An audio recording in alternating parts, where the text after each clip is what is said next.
हमें फिर से मदद किया, उसके लिए धन्यवाद करते हैं। आज जैसे हमने पहले टॉपिक में दिया था आज की मनन के लिए, हम भजन संगीता उसकी 60 से कुछ बातों को हम आज मिलकर मनन करेंगे।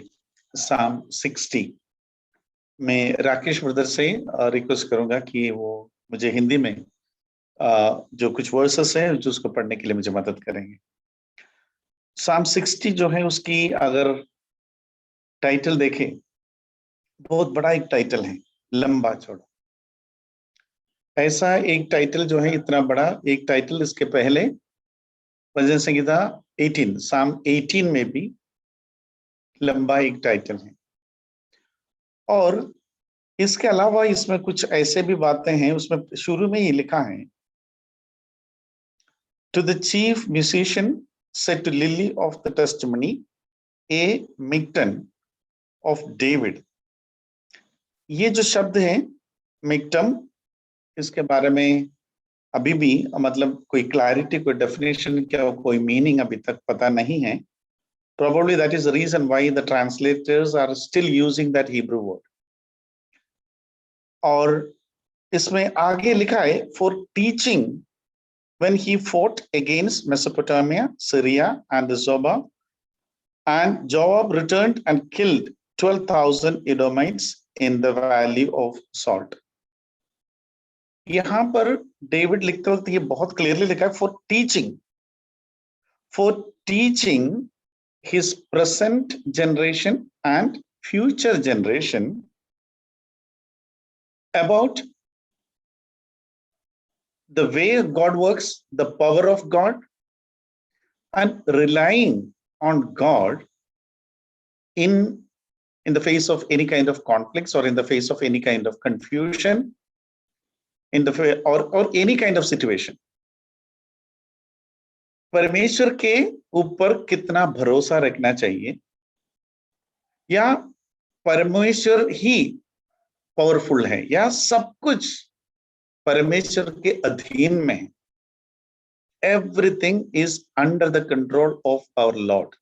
ये जो बात वो अपने जनरेशन के लोगों को, साथ साथ आने वाले पीढ़ी को भी वो ये सिखाना चाहता था, इसलिए उसमें लिखा है फॉर टीचिंग।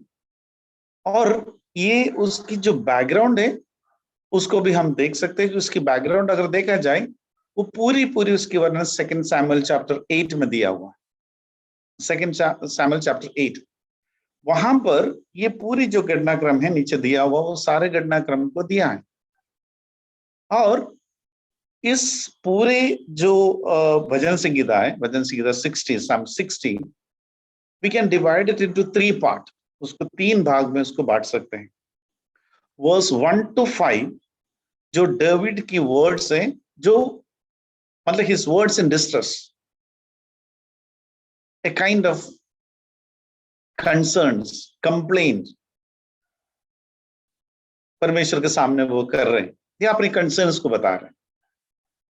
और वर्स 6 to 8 उसमें what answer the God gives. So परमेश्वर वहां क्लियरली डेविड को ही समझाते हैं कि everything is under my control. उनको समझाते हैं, मतलब उनके जवाब के रूप में। देन वर्स 9 to 12 वहां पर फिर से हम देख सकते हैं कि वो डेविड्स की वर्ड है, लेकिन he became more confident and he expresses his confidence in God. तो 3 भाग में अपन बांट सकते हैं।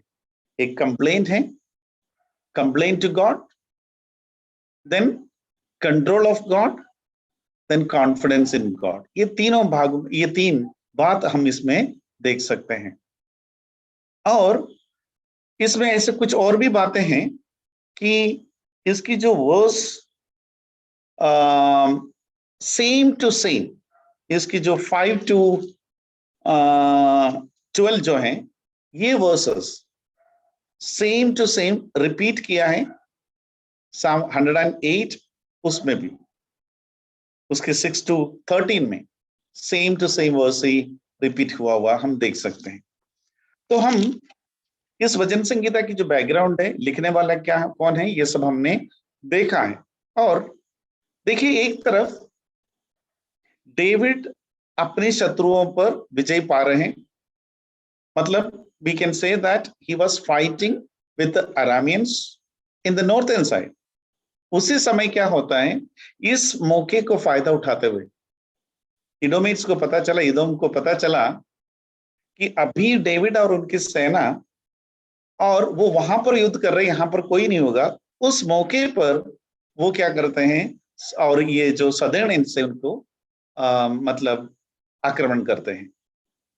दे इन्वर्ट जेरूसलेम, और when David was already fighting or he was warring in the north. अब ये जो बात पर थोड़ी सी कंफ्यूजन हो जाते हैं, और डेविड उस कंफ्यूजन को और उस स्थिति को समझ नहीं पाया कि why God is turning against me, how can my enemy, you know, वो किसी कंडीशन में हो, how can they make any such attack or any kind of such things or victory over Jerusalem, और इज़राइल के ऊपर ऐसे कैसे कर सकता है। और उस बात के बारे में डेविड यहां पर लिखते हैं। तो हम प्रेजेंट लाइफ से भी देखा जाए कि हमारे लाइफ में अभी भी बहुत सारे ऐसे स्ट्रगल है। हमको लगता है कि इसकी पहली आयत ब्रदर जरा हिंदी में पढ़ी है, पहली आयत साम 60 उसकी फर्स्ट। हे परमेश्वर, तूने हमको त्याग दिया और हमको तोड़ डाला है।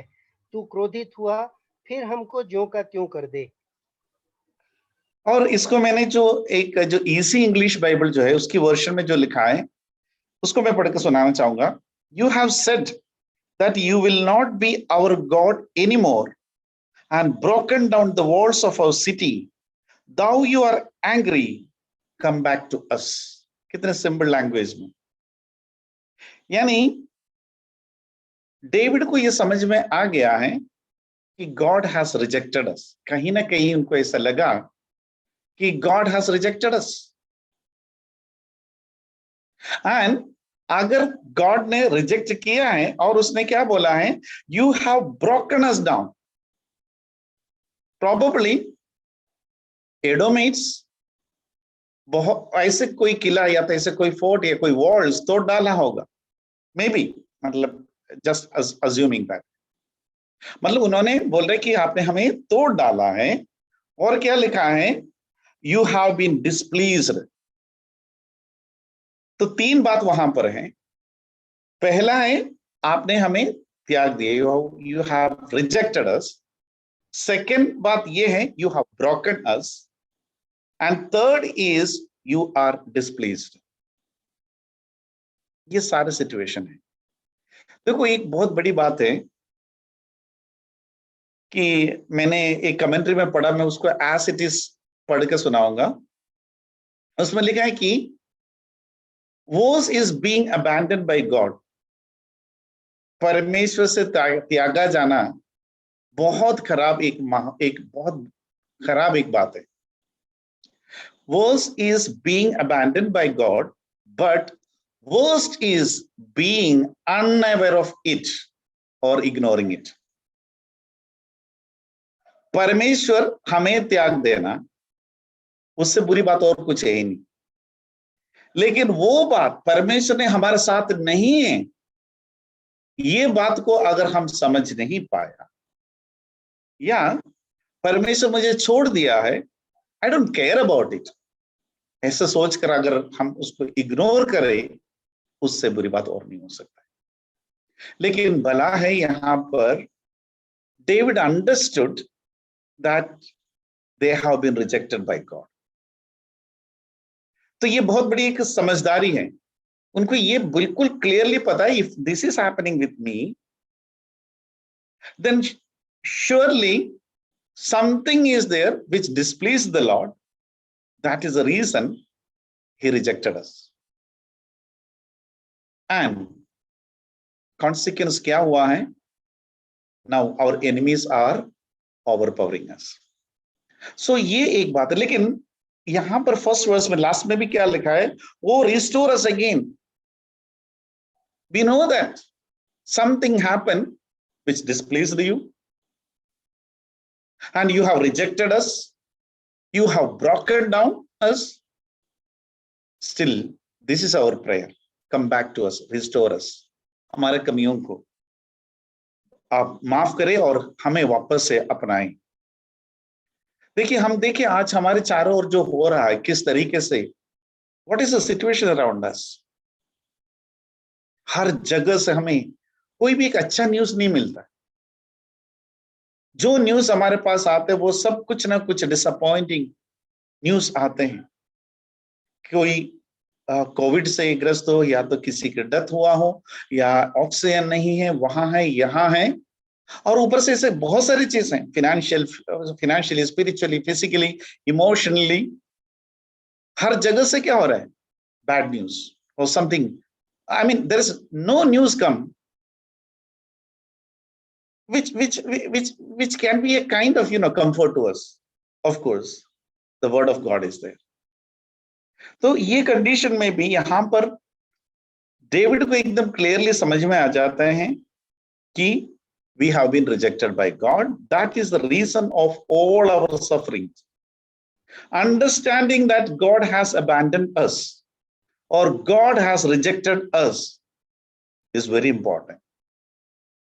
और उसको समझने के बाद में उसको इग्नोर करे बिना, and going back to him and praying to him or pleading to him, come back to us or restore us. Let us go to the verse 2. Brother जरा हिंदी में पढ़िए।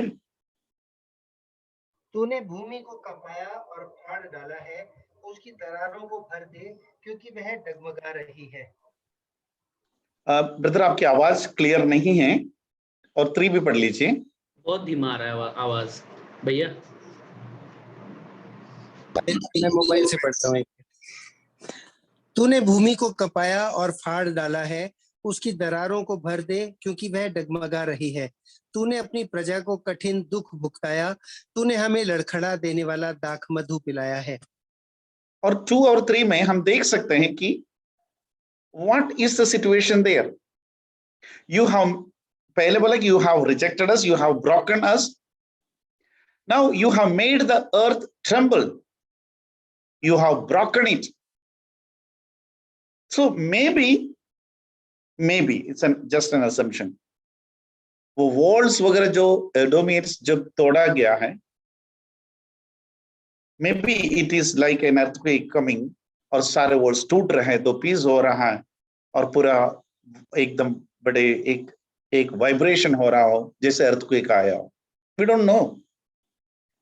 और मे बी सामिस ये कहना चाहते हो कि मतलब everything is under your control, and our situation is like that, I mean earthquake आया हो, सब कुछ टूट गया हो, और हमारे कंट्रोल में कुछ भी नहीं है, ऐसा सिचुएशन है। और क्या बोल रहे हैं, heal its breaches for it is shaking। वहां पर भी ultimately they look at God for healing solutions, nobody else can do it। और verse 3 क्या लिखा है, you have shown your people hard things and you have made us drink the wine of confusion। हमें पता है whenever it is all about drinking the cup or drinking from the cup, it's all about wrath of God। परमेश्वर की जब क्रोध के बारे में जब बात होते हैं, तो हर जगह पर प्रभु यीशु मसीह के बारे में भी हम वही पढ़ सकते हैं, उस कटोरे के बारे में। यहां पर क्या लिखा है कि आपने हमें इतनी, मतलब you have shown your people hard things. आज हम देखो हमारे चारों ओर क्या हो रहा है, और इस दुनिया को परमेश्वर इतनी बुरी चीजें, इतनी बड़ी बड़ी, मतलब hard things and hard times को दिखा दिया। what God can do। तुम कितना भी अपने आप पर भरोसा रख लो, अपनी ताकत पर, अपने पैसे पर घमंड कर ले, पॉलिटिकल पावर पर। लाखों रुपए लेकर लोग जेब में रखकर घूम रहे थे ऑक्सीजन सिलेंडर के लिए, आईसीयू के लिए, हॉस्पिटल में एडमिशन के लिए। तुम्हारा पैसा क्या काम आए? तुम्हारा विश्वास, तुम जिस पर भी भरोसा रखते थे, भले वो इंसान के ऊपर हो या कोई भी चीज पर हो, वो क्या काम आए? कई लोग अपने पैसे पर विश्वास करते हैं, अपने पॉलिटिकल पावर पर विश्वास करते हैं, अपने इन्फ्लुएंस पर जो भरोसा रखते हैं। What happened? You have made us to see hard things, hard times. और क्या लिखा है? You have made us drink the wine of confusion. पूरी तरह से लोगों को पता भी नहीं है what to do, where to go, how to manage all this things. किसी को नहीं पता है। और ये है परमेश्वर की क्रोध। और लेकिन उसकी फोर्थ में आएगा, कुछ और बातें देख सकते हैं। ब्रदर 4 पढ़िए। तूने अपने डरवैयों को झंडा दिया है कि वह सच्चाई के कारण ठहराया जाए। और यहां पर बोला कि you have given a banner to those who fear you. हमें पता है कि कोई भी युद्ध होता है, बैटलफील्ड में फ्लैग होता है, एक बैनर होता है। दोनों कंट्री का एक एक फ्लैग होता है दोनों एनिमीज के पास। और वो फ्लैग जब तक ऊपर दिखते हैं, जो दूर दूर तक भी जो लड़ रहे वो सिपाही जानते हैं कि हमारा देश अभी भी हारा नहीं है, हमारा राजा अभी भी हारा नहीं है, और हमारे लोग वहां हैं। और कोई भी प्रॉब्लम हो गया तो हमको कहां जाना है? वहीं जाना है, वो है हमारे सुरक्षित जगह, वो दिखाने के लिए। और यहां पर इस कंडीशन में, मतलब when we are in distress and we are broken, we are rejected and we have seen the hard things, उस समय क्या हो रहा है? वहां पर क्या बोल रहे हैं? You have given a banner to those who fear you. आपने अभी भी वो बैनर, ये दिखाने का, उस पे, वो भी किसके लिए? Those who fear you. और आगे क्या लिखा है उन्होंने? ये लिखा है that it may be displayed because of the truth. That banner is actually displaying the truth about the God, how truthful he is. वो अपने प्रॉमिस में कितना खरा उतरते हैं, और वो अपने प्रेम में कितना खरा उतरते हैं, अपने एक ही वायदों में वो कितना खरा उतरते हैं, और वो खुद कितना सच्चा परमेश्वर है। और वो बैनर आपको दिखाते हैं if you are in distress. और जो भी लोग दिखते हैं उनको क्या कर सकते हैं? They can rally to that banner. हम पढ़ सकते हैं यशायाह चैप्टर 10-11 में, चैप्टर 11 उसके 10 में ऐसा लिखा है, and in that day there shall be a root of Jesse who shall stand as a banner to the people, for the Gentiles shall seek him, and his resting place shall be glorious. Who was that banner? Jesus Christ. And 11 उसकी 12 में, यशायाह chapter 11 उसकी 12 में ऐसा लिखा है, he will raise a banner for the nations and gather the exiles of Israel. He will collect the scattered of Judah from four corners of the earth. So banner, I mean, ये जो झंडा है, ये जो flag है, it's a symbol where you can gather, where you can come, giving something that is giving a hope. Yes, the Savior is there, or I can get protection from there, I can get support from there, I can get help from there. यहां पर क्या लिखा है? ये सारे situation में भी you have given a banner to those who fear you, that it may be displayed because of the truth. And आगे हम देखेंगे that your beloved may be delivered, or say with your right hand and hear me. यहां पर देखो, उसकी जो 5 है उसकी लास्ट में आ गया, तो वहां पर डेविड क्या बोलते हैं? Hear me. मतलब पहले जो वो कंप्लेंट थे, कंसर्न्स थे, क्यों हमें छोड़ दिया, अब यहां आकर बोलते हैं कि हमारा सुनिएगा। क्या है? That your beloved may be delivered. You are going to raise a banner because you want your beloved people to be delivered, to be protected, to be saved, or say with the right hand and hear me. And परमेश्वर की उस दाएं हाथ के उस right hand के बारे में हमें पता है, उनकी उस ताकत के बारे में, उस छुड़ाने वाले परमेश्वर की राइट हैंड के बारे में, उसकी स्ट्रेंथ के बारे में हमें पता है। ऐसा परमेश्वर है। और बोल रहे कि वो परमेश्वर अभी वो विनती कर रहे, हमारा विनती सुने और हमें छुड़ाने आए। और 6 से लेकर हमने जैसे बोला, वहां पर क्या लिखा है ब्रदर, जरा 6 और 7 और 8 को पढ़िएगा। परमेश्वर पवित्रता के साथ बोला है, मैं प्रफुल्लित होऊंगा, मैं शकेम को बांट लूंगा और सुक्कोत की तराई को नपवाऊंगा। गिलाद मेरा है, मनश्शे भी मेरा है, और एप्रैम मेरे सिर का टोप है। सिर का टोप यहूदा मेरा राजदंड है। मोआब मेरे धोने का पात्र है। मैं एदोम पर अपना जूता फेंकूंगा। हे पलिश्तीन, मेरे ही कारण जय जयकार कर। देखो परमेश्वर कितना आराम से उनको जवाब दिया। God has spoken in his holiness. अब देखो ये डेविड लिख रहे हैं, डेविड को परमेश्वर ने डायरेक्टली बोला या उनको ये प्रकट हुआ है? परमेश्वर उनको क्या कहा है, क्या कहा उसको? वो जो इजी इंग्लिश जो वर्जन है उसमें जो लिखा है उसको मैं पढ़ना चाहूंगा। God answered from his holy place, I will be the master. I will make a parcel of Shechem. I will measure the valley of Sukkot. Gilead is mine, Manasseh is mine. Our Ephraim will cover my head. Judah will judge for me. Moab is my wash basin. Edom is where I shall throw my shoes. Philistines will be something for me to laugh at. सोचिए परमेश्वर का क्या plan है। उन्होंने क्या बोला उनको कि शुरू से अपन देखें, I am going to have control over everything. और what he said, I will divide Shechem. एक एक के बारे में बोल रहे, शेखेम के साथ वो क्या करने वाला है और वो सुकोत के साथ में क्या करने वाला है।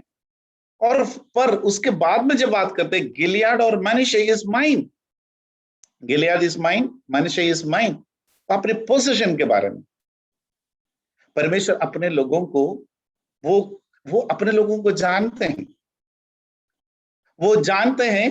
वो ये भी बोल सकते हैं, हमारे हर एक के नाम लेकर बोल सकते हैं, so and so is mine, so and so is mine. यहां पर वही उन्होंने बोला है।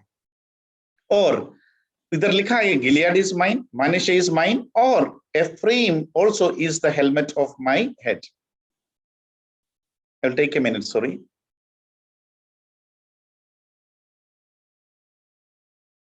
Coughing badly. और वहां पर क्या बोला उन्होंने, जो अपनी वो पोसेशन के बारे में बात कर रहे हैं, साथ साथ Ephraim is also the helmet of my head. परमेश्वर और कैसे एक एक चीज को इस्तेमाल करने वाला है। और जुदा क्या करेंगे, Judah is my law giver, I mean they are going to rule, protection, possession, और उनकी मतलब how Judah is going to rule over, and what is going to happen with Moab and Edom. Moab क्या होने वाला है, is my washpot, and Edom क्या है, I will throw my shoes on. मतलब they are going to be the servants of Judah. वो अभी आपका आक्रमण किया है, कोई बात नहीं, but I'm going to make them your servant. That is what the God's promise. Or he knows that what to be done and when to be done and how it is to be done. और वो जो विश्वास, वो जब परमेश्वर की वाणी उन्होंने सुना, और उसमें क्या वो फिलिस्तीन्स के बारे में क्या बोल रहे हैं, it is going to be something which people will laugh at. मतलब ये सारे जो तुम्हारे एनिमी से विरोधी लोग है, they all will be ruled over by, they all will be ruled by you. तुम उनका शासन करोगे। और ये विश्वास उनको दिलाते हैं। तो 9 से लेकर डेविड वहां पर क्या बोलते हैं? Who will bring me to the strong city? Who will lead me to Edom? Is it not you, O God, who cast us off, and you, O God, who did not go out with our armies? Hindi में जरा पढ़िए brother. मुझे गढ़ वाले नगर में कौन पहुंचाएगा? एदोम तक मेरी अगुवाई किसने की है? हे परमेश्वर, क्या तूने हमको त्याग नहीं दिया? हे परमेश्वर, तू हमारी सेना के साथ नहीं जाता। वहां पर शत्रु के विरुद्ध जब परमेश्वर उनको ये कहा कि तुम्हारे शत्रुओं के साथ में मैं क्या करने वाला हूं, और तब उन्होंने क्या बोला? मुझे वहां तक कौन ले जाएगा? उस इडोमिट्स के तक, वहां तक, उनकी उस किलो के तक, उतनी स्ट्रॉन्ग किलो तक कौन लेके जाएगा मुझे? और क्या बोला उन्होंने? क्या आप जिसने हमें त्याग दिया है हमारे सेना के साथ नहीं चलेंगे? सोचो, अभी उनको कॉन्फिडेंस हो गया है। पहले वो कितना डिस्ट्रेस में थे, अभी वो कॉन्फिडेंस में आ गया कि अभी पता है कि परमेश्वर हमारा साथ है, वो मुझे त्यागा नहीं है। अगर उन्होंने मुझे त्यागा है तो वो मेरी कमियों की वजह से है, मैंने ऐसे कुछ किया है जिसकी वजह से he is displeased, he rejected us. But the moment we realize it and look at him, क्या हो जाते हैं? परमेश्वर वापस से क्या करते हैं? अपने लोगों का मदद के लिए आ जाते हैं। और उसके आगे जो उसकी 11वीं और 12वीं को पढ़िए ब्रदर। शत्रु के विरुद्ध हमारी सहायता कर, क्योंकि मनुष्य का किया हुआ छुटकारा व्यर्थ होता है। परमेश्वर की सहायता से हम वीरता दिखाएंगे, क्योंकि हमारे शत्रुओं को वही रौंदेगा। यहां पर उनको क्लैरिटी आ गया। क्या क्लैरिटी आ गया? कि give us help from trouble, for the help of man is useless. और हमें पता है कि भजन संगीता 118 उसकी उसमें क्या लिखा है? मनुष्य पर जो भरोसा रखे उससे अच्छा है कि परमेश्वर के ऊपर भरोसा रखे। यहां पर डेविड को एकदम समझ में आ गया कि मनुष्य के ऊपर भरोसा रखना या मनुष्य से जो मदद मांगना वो यूजलेस है, क्योंकि अल्टीमेटली हमारा रक्षक सिर्फ और सिर्फ कौन है? परमेश्वर है। इसलिए उसकी 12वीं आयत में क्या लिखा है? और through God we will do valiantly. Through God, परमेश्वर के द्वारा हम इन शत्रुओं पर विजय कर सकते हैं, और इस शत्रुओं को हम कुचल सकते हैं। किसके through? Through you, through God. क्योंकि उसके ऊपर उन्होंने बोला है for the help of man is useless.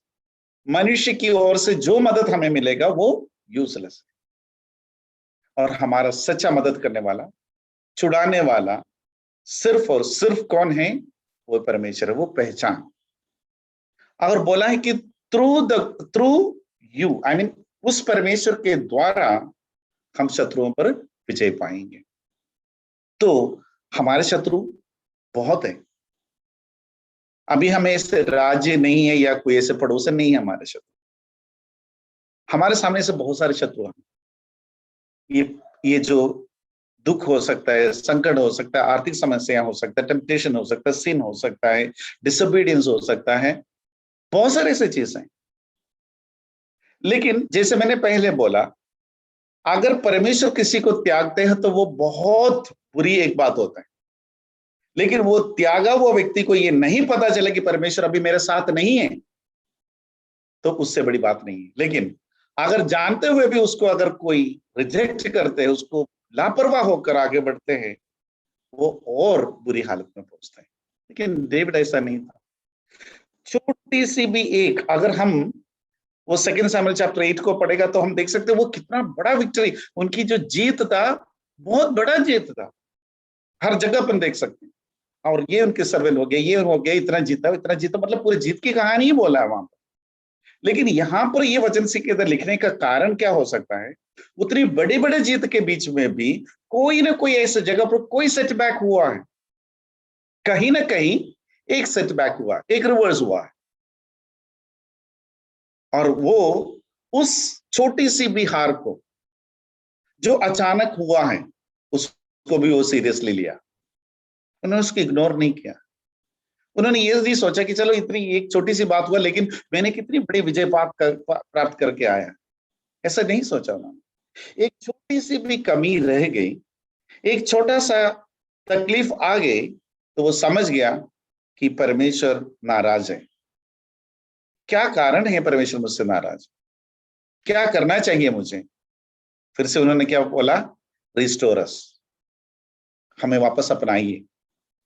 O here अस, हमारे बात को सुन लीजिए, हमारा प्रार्थना का, हमारी विनती को सुन लीजिए, और हमारे वापस हमें आए क्यों, हमें बचा लीजिए।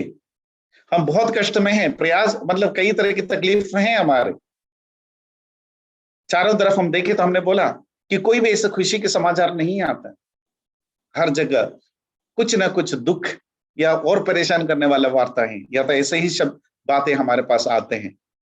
लेकिन हमें पता है ये सबके बीच में भी हमारे साथ खड़े होने के लिए, या तो we can see that banner there, we can rally to them, to there. उस बैनर को देखिए, परमेश्वर हमारे लिए, उस सच्चा परमेश्वर ने हमारे लिए खड़ा रखा उस बैनर को, उस ध्वजा को देखिए। हमें पता है कि वो हमारे साथ है, हम कहीं हारने वाला नहीं है, या हमने कहीं हारा नहीं है। ये जो युद्ध मेरे चारों ओर हो रहे, लेकिन मेरा ध्वज अभी भी है, मेरा बैनर अभी भी है। उस परमेश्वर हमेशा के लिए अपने दाहिने हाथ से मुझे छुड़ाने के लिए हमेशा तैयार रहते हैं। उस परमेश्वर के समूह में मुझे जाना है, और इस मुश्किल कड़ी भी निकल जाएगा, क्योंकि क्या बोला है उन्होंने? वो परमेश्वर मतलब जो उस बैनर के, उस झंडे के नीचे आते हैं, वो सुरक्षित है। और उन्होंने उसके लिए हमारे पास और एक बैनर के रूप में प्रभु यीशु मसीह को भी भेजा है, और परमेश्वर के सारे क्रोध की कटोरे को उन्होंने खुद पिया है, ताकि हमारा उद्धार हो और हमें अनंत जीवन मिले, और वो जीवन मिले जहां पर ये सारे आंसुएं पहुंचा जाएगा। कोई दुख और मुसीबत नहीं होगा ऐसे देश की ओर ले चलने के लिए आए। तो इस समय जो भी दुख है, डिस्ट्रेस है, या हमें लगता है कि दुख ही है और कुछ अभी कब सही होगा, पता है नहीं कभी सही होगा भी कि नहीं, लेकिन ऐसा नहीं है, क्योंकि हमें छुड़ाने वाला परमेश्वर है। हमें भरोसा उन पर रखना है। दाऊद जैसे कहते हैं, मनुष्य का मदद यूजलेस है जब तक परमेश्वर हमारा साथ नहीं है। हम बाइबल से बहुत ऐसे एग्जाम्पल्स ले सकते हैं। सैमसन के बारे में देख लो, सैमसन का क्या कंडीशन था जब परमेश्वर उनके साथ थे, वो कैसे थे, परमेश्वर उनका साथ छोड़ दिया तो उनका क्या हालत। और हमें पता है कि सबसे बड़े मतलब द वाइसेस्ट ऑफ, मतलब आप बोल सकते हैं कि दुनिया में इतना वाइस और कोई भी नहीं था सॉलोमन में। लास्ट में क्या हुआ था हम देखे, ऐसे बहुत सारे ऐसे देख सकते हैं कि तो मतलब परमेश्वर हमारे साथ होना चाहिए, तब जाके हम अपने शत्रुओं पर, अपने समस्याओं पर विजय पा सकते हैं। और उसी परमेश्वर के समूह में, उसी विश्वास के साथ में, उसी भरोसे के साथ में, और हमारे अगर कोई भी सेटबैक होता है, किसी तरह की तकलीफ आता है, पहले अपने आप को जांचे। ऐसा नहीं हो सकता कि सारे दुख, मुसीबत और परेशानियां हमारी ही कमी से आते हैं। अय्यूब के जीवन को हमने देखा है कि कई बार ऐसे भी हो सकता है। और प्रभु की नाम की महिमा के लिए भी, हमारे द्वारा प्रभु के नाम की महिमा के लिए भी, या हमें और प्रभु के उस विश्वास में मजबूत करने के लिए, और उन पर जो हमारा आशा है उसको मजबूत करने के लिए, विश्वास जो है उसको मजबूत करने के लिए, कई तरह की समस्या हमारे जीवन में आ सकती। लेकिन उस समस्याओं के बीच में हमारे दृष्टि कहां पर है, हम किसके ऊपर भरोसा रखा है, और किसकी ओर हम देखते हैं। और ये बहुत इंपॉर्टेंट है। और ये क्या हम अभी भी मनुष्य पर भरोसा रखेंगे या परमेश्वर पर भरोसा रखेंगे? और हमारे दुख मुसीबत के समय में हम किस तरफ देखते हैं कि क्या हम उस बैनर को देख सकते हैं कि नहीं, और जहां पर वो आने के लिए हमें बुलावा देते हैं उस तरफ हम जाने के लिए, उस तरफ हम देखते हैं, हमारा ध्यान वहां होता है या नहीं, या इस समस्याओं में हम खुद भड़क जाते हैं या नहीं। आने वाले दिनों में प्रभु इन वचनों के द्वारा हमें मदद करे। जब कभी परेशानी होता है, जब कभी समस्याएं आते हैं, उस समस्या के बीच में हम देखें परमेश्वर की ओर, हम देखें वो जो मदद करने के लिए हमेशा खड़े रहने वाला उस परमेश्वर की ओर देखें। और जैसे दाऊद कहते हैं कि क्या है, उन्होंने क्या बोला है कि through God we will do valiantly. हमें अगर सब कुछ एक धीरज के साथ में, हिम्मत के साथ करने के, क्या करना, गॉड, परमेश्वर की ओर से, या तो उनके द्वारा ही करना पड़ता है, क्योंकि मनुष्य की मदद या मनुष्य की कोई भी करने का या तो कोई भी ताकत हो, कुछ भी, वो यूजलेस है। उसको हम आजकल बहुत बहुत क्लियरली दिखाई देते हैं और कर ही रहे हम लोग।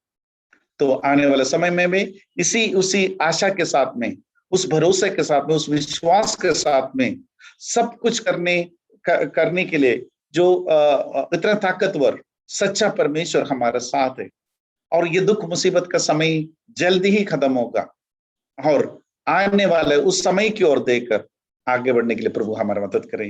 प्रभु के नाम की महिमा हो।